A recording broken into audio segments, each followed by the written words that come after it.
Shalom, salam sejahtera dalam kasih Tuhan kita Yesus Kristus. Apa kabar jemaat Tuhan? Doa dan harapan semoga jemaat tetap berada dalam keadaan yang sehat, kuat, dan ceria selalu. Puji Tuhan, kita dapat bertemu pada minggu ini melalui acara ibadah online.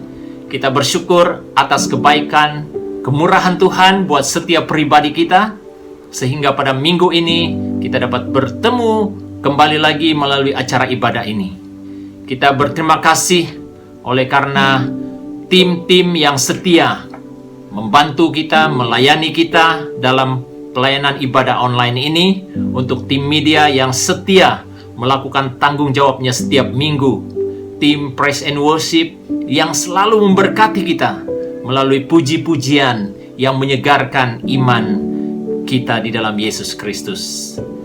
Kita juga sangat berterima kasih untuk tim pendoa yang setia berdoa buat gereja kita, ya, buat negara kita, bahkan dunia, buat setiap keluarga yang ada dalam gereja Tuhan di SIB Still Life Kuala Lumpur.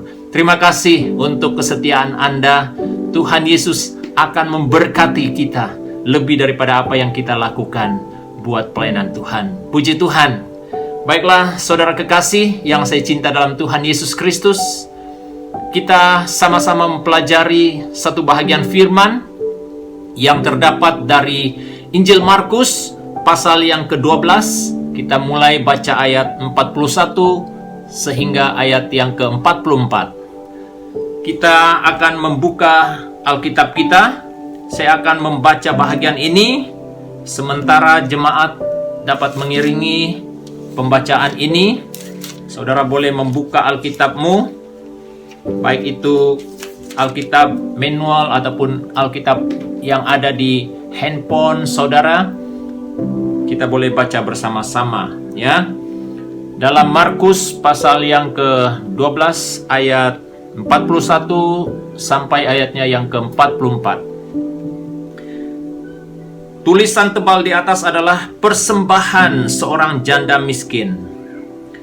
Pada suatu ketika Yesus duduk menghadapi peti persembahan dan memperhatikan bagaimana orang banyak memasukkan uang ke dalam peti itu. Banyak orang kaya memberi jumlah yang besar. 42. Lalu datanglah seorang janda yang miskin, dan ia memasukkan 2 peser, yaitu 1 duit. Ayat 43, maka dipanggilnya murid-muridnya dan berkata kepada mereka, "Aku berkata kepadamu, sesungguhnya janda miskin ini memberi lebih banyak daripada semua orang yang memasukkan uang ke dalam peti persembahan." Yang terakhir, 44, sebab mereka semua memberi dari kelimpahannya, tetapi janda ini memberi dari kekurangannya semua yang ada padanya, yaitu seluruh nafkahnya. Demikian pembacaan firman Tuhan. Mari kita berdoa sejenak sebelum kita mempelajari bahagian firman Tuhan ini. Pastor akan memimpin kita di dalam doa. Mari kita berdoa. Segala puji syukur hormat kemuliaan kami kembalikan kepadamu ya Tuhan, atas berkat limpah rahmat-Mu yang tidak putus-putusnya dalam hidup kami. Kami berterima kasih untuk berkat firman-Mu yang sudah kami baca. Kiranya Tuhan berkat firman-Mu ini akan menjadi bahagian dalam hidup kami, membentuk hidup kami, dan menjadikan kami murid Kristus yang berkenan di hadapan Tuhan. Berkati setiap jemaat Tuhan yang mendengar firman Tuhan ini, dimanapun mereka berada. Kami percaya Roh Kudus-Mu bekerja dalam hati kami Tuhan Yesus. Melalui kebenaran ini, hidup kami mengalami terobosan di dalam kami mengikuti Yesus Kristus sebagai Tuhan dan Juru Selamat.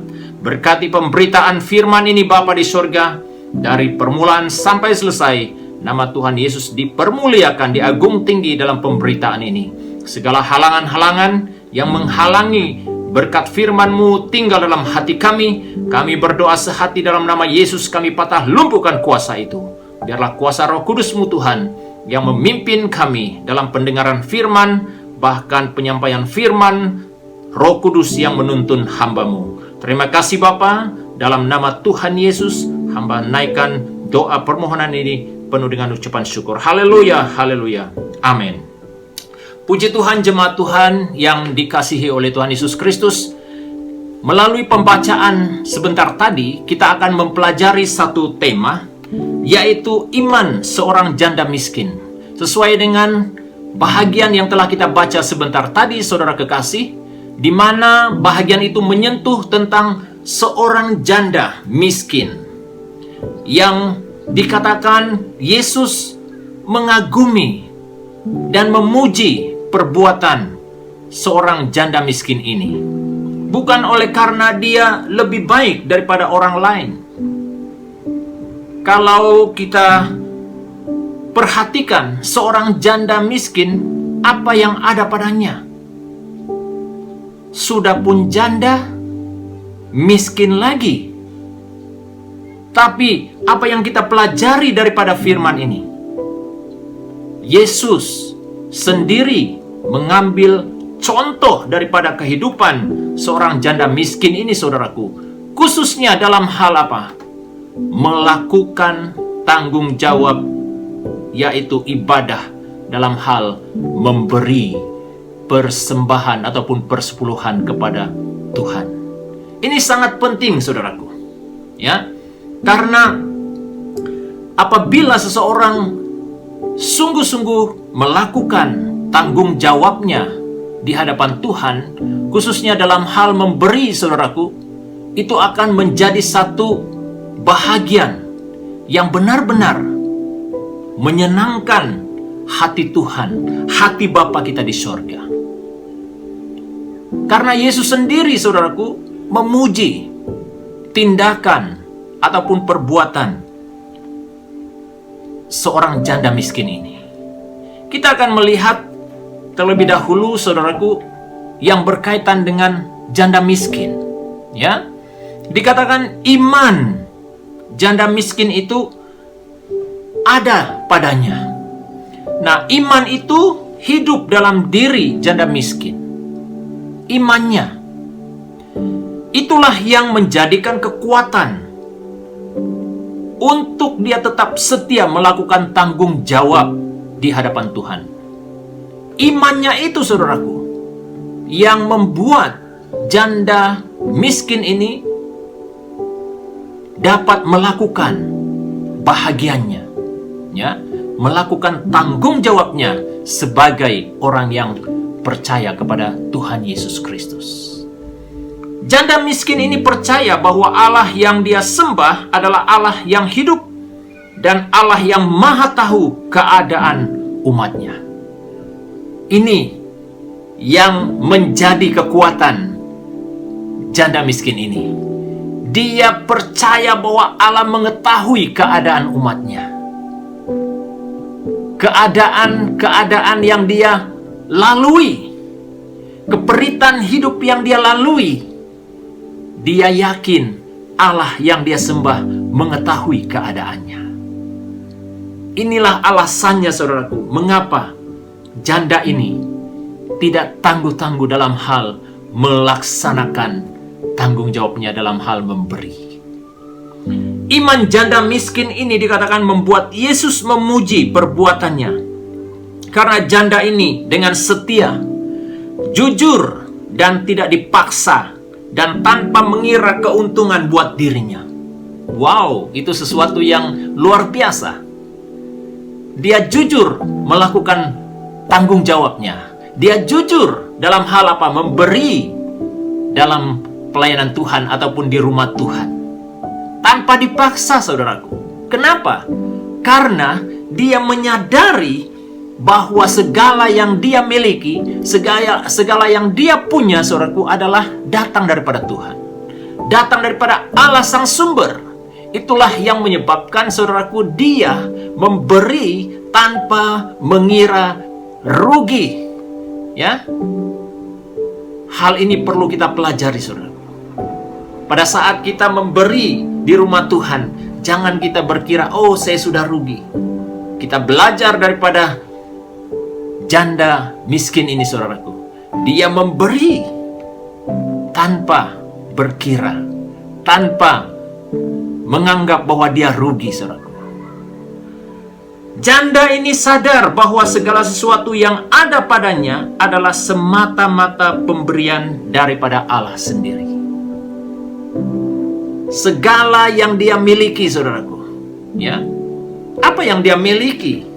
Dikatakannya dalam ayat yang ke-42, lalu datanglah seorang janda yang miskin dan ia memasukkan 2 peser, yaitu 1 duit.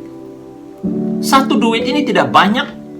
Itu hanya dikatakan dalam mata uang Romawi pada waktu itu, saudaraku, itu adalah kadar gaji untuk seorang buruh untuk 1 hari.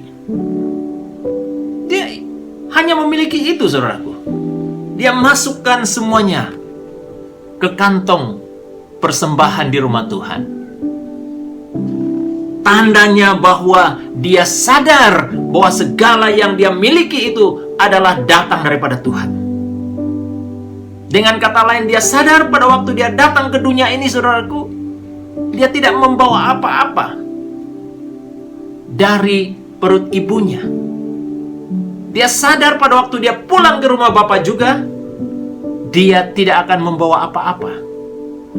Inilah yang dikatakan, saudaraku, iman seorang janda yang miskin yang perlu kita pelajari pada hari ini. Saudara, kalau dibanding dengan seorang janda ini, kemungkinan kita masih punya harta berbanding dia. Tapi orang yang telah mendengar firman, orang yang telah meresponi firman, jauh perbezaan responnya, saudaraku. Oleh itu, mari kita melihat 3 poin yang berkaitan iman seorang janda miskin. Ya, yang pertama yaitu kesadaran kemahatauan Yesus membuat janda ini setia terhadap tanggung jawabnya dalam hal memberi, saudaraku. Wow, ini adalah sesuatu yang kita perlu pelajari, saudaraku.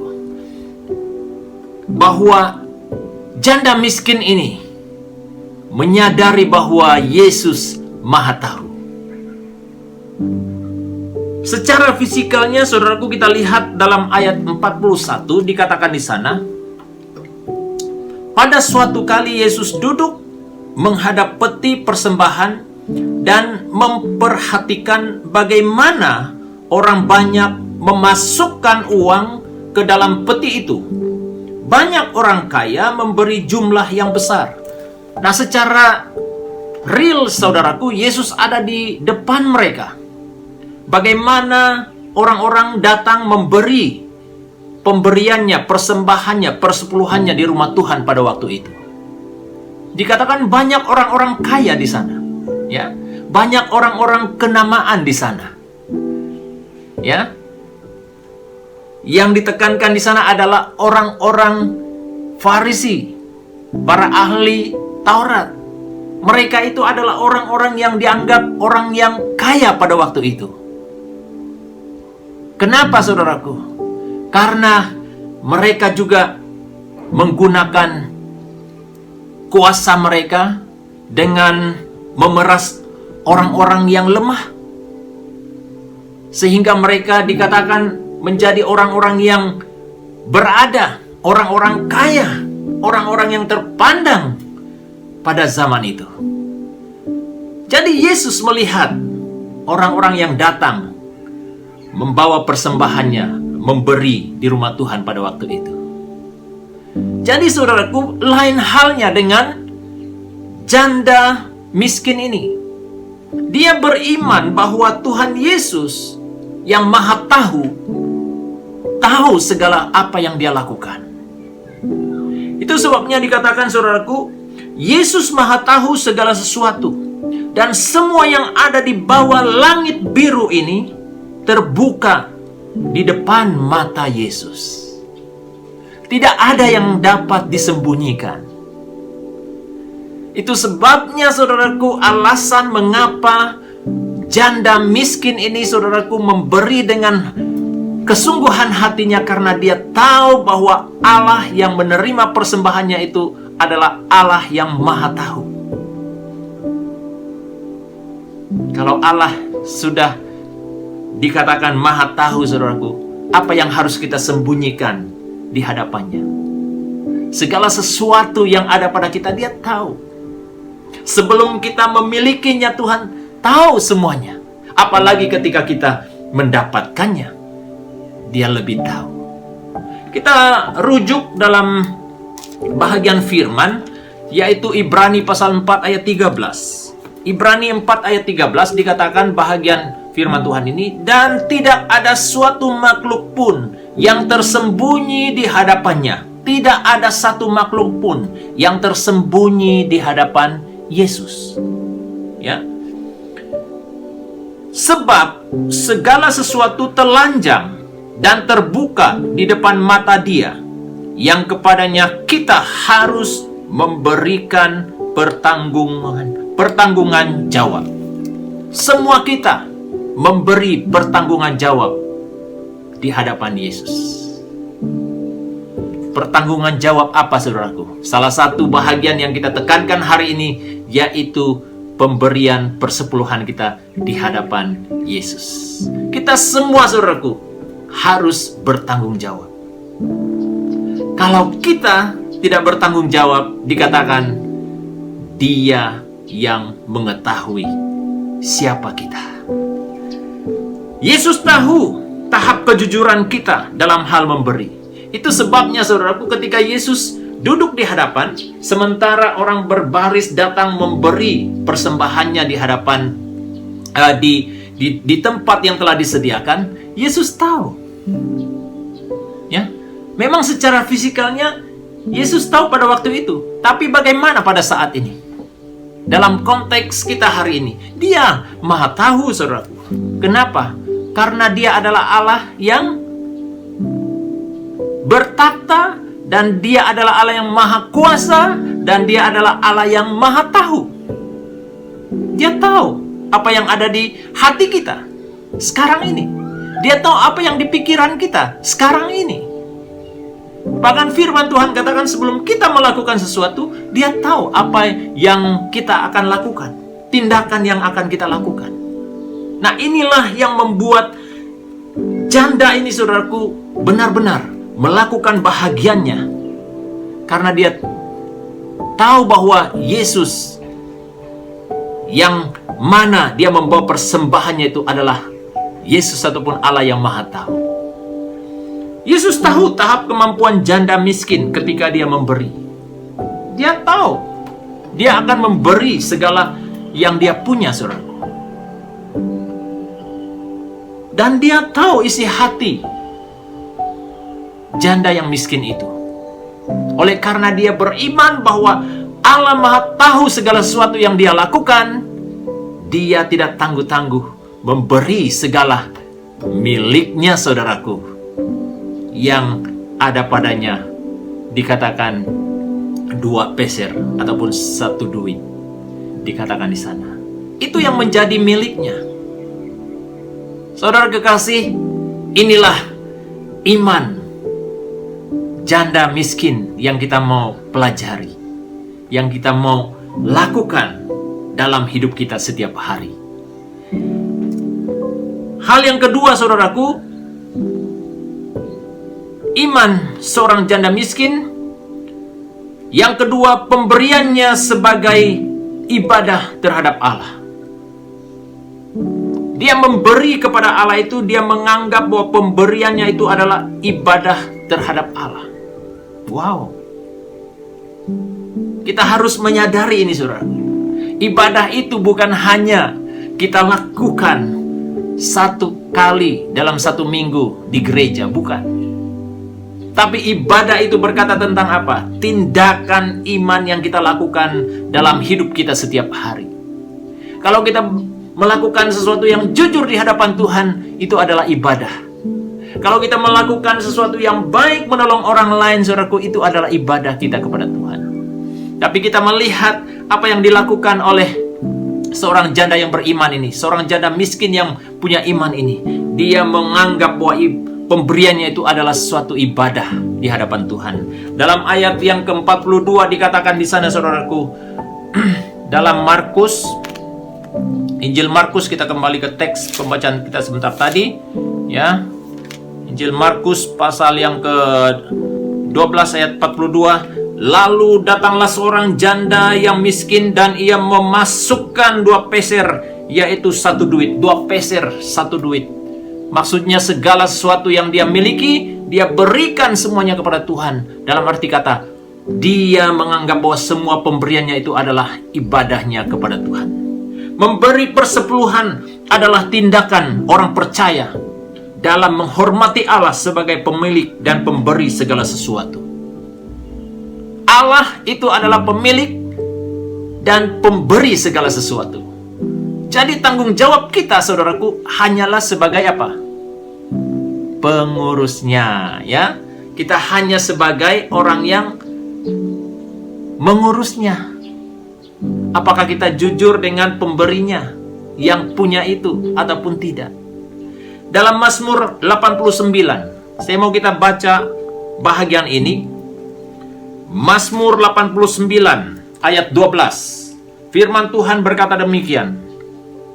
Punyamulah langit, punyamulah bumi, dunia serta isinya, engkaulah yang mendasarkannya.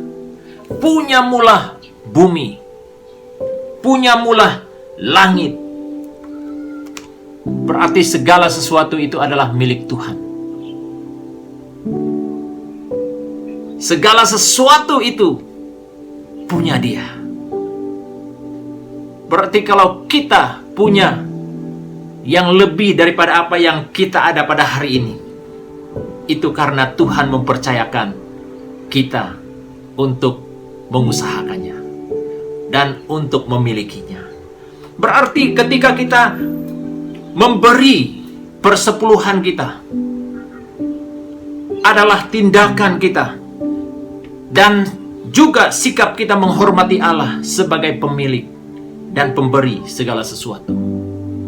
Itulah tandanya bahwa kita beribadah kepada Tuhan melalui apa yang kita berikan kepada Allah kita.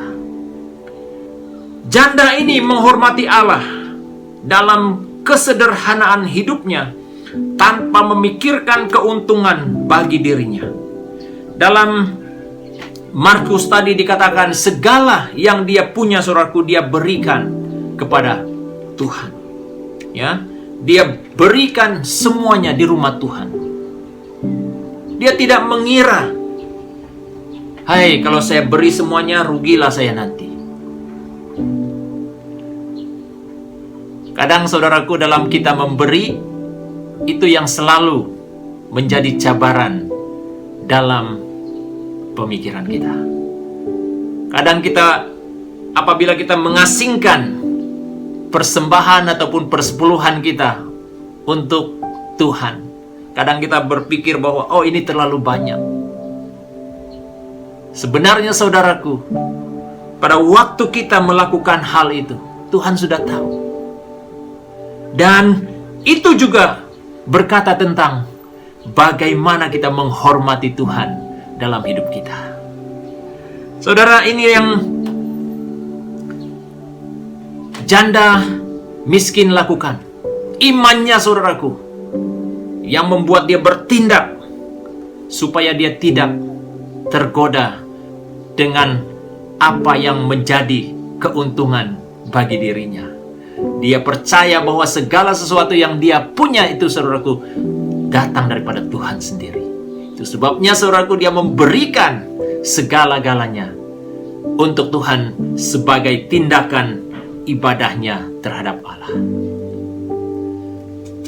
Dan yang seterusnya, saudaraku, yang ketiga, yang terakhir, iman seorang janda miskin, saudaraku, dikatakan dia percaya, ya, janji Allah melalui firman-Nya sebagai dasar iman janda miskin ini.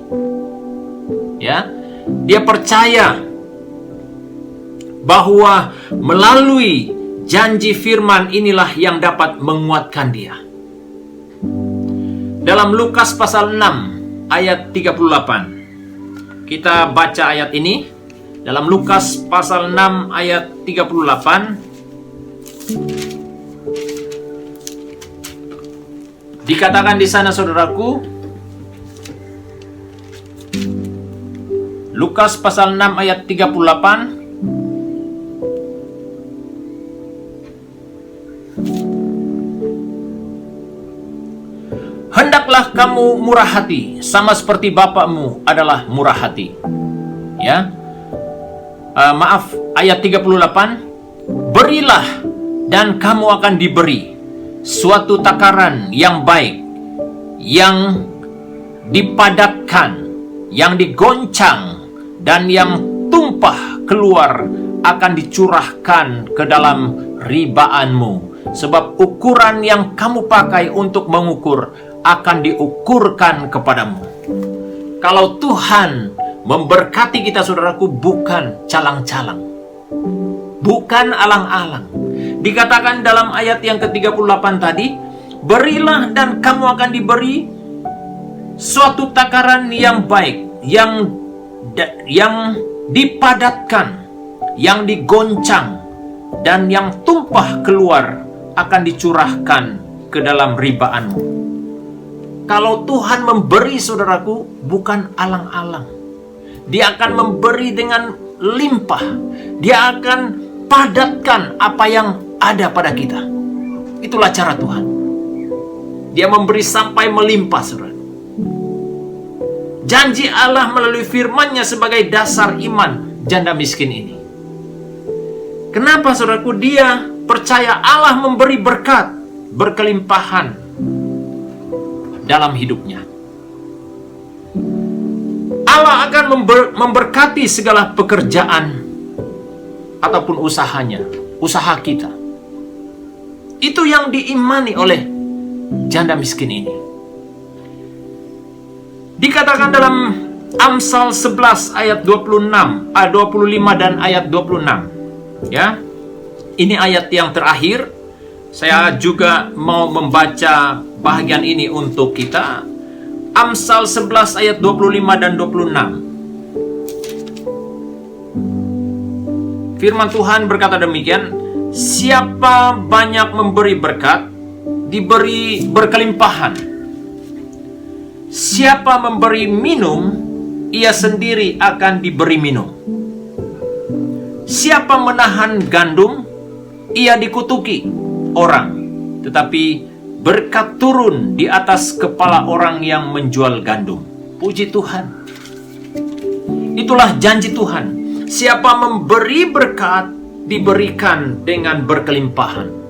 Berkelimpahan, saudaraku. Bukan sekedar memberi.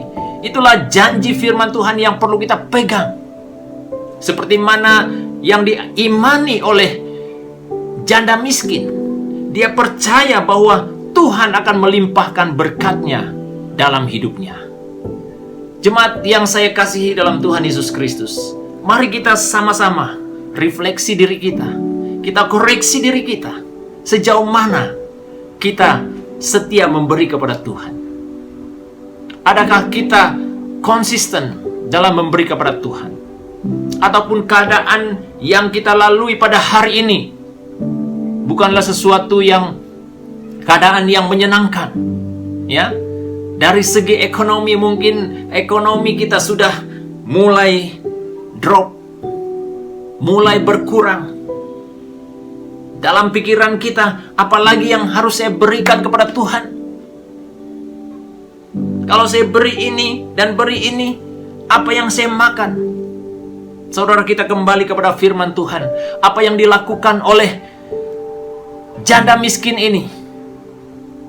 Segala sesuatu yang dia punya, saudaraku, dia berikan itu kepada Tuhan sebagai langkah ataupun tindakan penyembahannya kepada Tuhan. Saudara, janji Tuhan sangat jelas. Dia berjanji akan memberkati orang-orang yang setia terhadapnya. Inilah yang perlu kita pegang, saudaraku. Inilah yang perlu kita pelajari daripada iman seorang janda miskin ini. Nah, yang terakhir sekali, saudaraku, janda miskin ini melakukan bahagiannya dalam hal memberi yang terbaik buat Tuhan tanpa mengira keuntungan bagi dirinya. Ini yang penting kita pegang. Pada saat kita mendapat berkat daripada Tuhan, yang menjadi tanggung jawab kita, kita harus memberi 10% itu adalah milik Tuhan. Itu adalah kepunyaan Tuhan. Kita tidak berhak atas milik Tuhan. Karena itu adalah Tuhan punya. Kita harus kembalikan secara jujur di hadapan Tuhan yang menjadi miliknya. Dia memberi yang terbaik sebagai tindakan iman dan bukti bahwa dia benar-benar mengasihi Allah melalui pemberiannya yang sederhana namun dilakukannya dengan iman. Saudara kekasih dalam Tuhan, ini yang perlu kita pegang. Ini yang perlu kita praktek dalam hidup kita. Ketika kita memberi kepada Tuhan, kita memberi dengan iman kita, pasti Tuhan akan membalas segala pemberian kita. Haleluya, puji Tuhan. Saya percaya saudara kekasih, melalui kebenaran firman Tuhan ini dapat menguatkan, meneguhkan, bahkan membuat kita semakin yakin apa yang kita lakukan, apa yang kita berikan di rumah Tuhan melalui pemberian kita kepada Tuhan, itu adalah bukti bahwa kita menyadari kemurahan hati Bapa bagi hidup kita. Puji Tuhan, firman Tuhan yang saya sampaikan hanya sampai di sini. Kiranya Tuhan Yesus memberkati atas respon Anda terhadap berkat firman Tuhan yang kita dengar.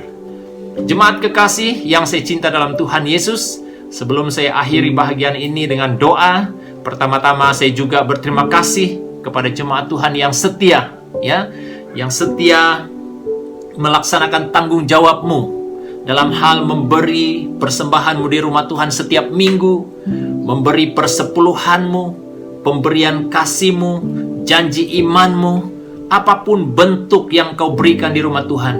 Saya percaya Tuhan pasti akan melipat gandakan berkatnya dalam kehidupanmu, dalam keluargamu, dalam studi anakmu, dalam studi pribadimu yang masih belajar. Pasti Tuhan akan melipat gandakan berkatnya dalam hidup Anda. Oleh itu, sekali lagi saya berdoa kiranya Tuhan terus memberkati hidupmu. Apapun usaha yang kau lakukan, pasti Tuhan akan memberkati engkau seterusnya dan sampai selama-lamanya. Haleluya. Jemaat yang saya kasihi, mari kita datang dalam doa kita sekali lagi. Dalam doa terakhir ini, pastor akan memimpin kita dalam doa berkat ini. Mari kita berdoa. Segala puji syukur, hormat, kemuliaan kami kembalikan kepadamu ya Tuhan, atas berkat penyertaan-Mu dalam pemberitaan firman. Bahkan kami yang mendengar, kiranya Tuhan berkat firman-Mu ini akan mengambil tempat dalam hati kami. Hamba berdoa ya Tuhan, berkati jemaat Tuhan yang setia melakukan tanggung jawabnya di hadapan-Mu Bapa di surga, khususnya Tuhan dalam hal kami memberi persembahan, persepuluhan kami, janji iman, pemberian kasih kami di rumah Tuhan. Kami yakin sungguh Tuhan, janji-Mu ya dan amin. Engkau akan melipat ganda berkat-Mu Tuhan bagi orang-orang yang setia melaksanakan tanggung jawabnya di hadapan Tuhan.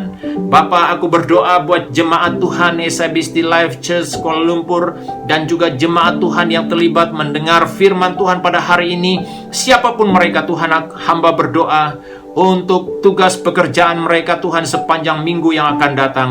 Tuhan Kau sertai, Tuhan Kau pimpin seluruh jemaat-Mu Tuhan, dalam usaha mereka, dalam kuliah mereka, dalam bisnis mereka, dalam apapun ya Tuhan. Berkati ya Tuhan jemaat-Mu. Hamba berdoa Tuhan khusus untuk negara kami yang dilanda oleh pandemi COVID-19. Hamba berdoa Tuhan, tolong jemaat Tuhan, lindungi jemaat-Mu ya Bapa di sorga. Bahkan rakyat Malaysia Tuhan, supaya terhindar daripada segala bahaya sakit penyakit. Tuhan, Engkau berkati negara kami, bahkan dunia ini Tuhan, yang berhadapan dengan cabaran penyakit ini. supaya setiap negara Tuhan mengambil peranan untuk terus menjaga keamanan, keselamatan negaranya Tuhan Yesus. Hamba mohon sekali lagi ya Tuhan, mohon berkat-Mu untuk jemaat Tuhan yang pada hari ini telah memberi persembahannya, persepuluhannya di rumah-Mu Bapa. Hamba mohon berkat-Mu Tuhan curahkan dalam hidup mereka Bapa di surga, keluarga, dalam segala apapun usaha, Tuhan Engkau berkati mereka. Terima kasih Bapa di surga, terpujilah nama-Mu Tuhan Yesus atas berkat yang telah kami terima pada hari ini. Di dalam nama Allah Bapa, Anak dan Roh Kudus kami naikkan doa syukur kami. Haleluya, haleluya. Amin, amin. Puji Tuhan, ibadah kita sampai di sini. Kiranya Tuhan Yesus memberkati. Jumpa Anda di minggu yang akan datang. Shalom.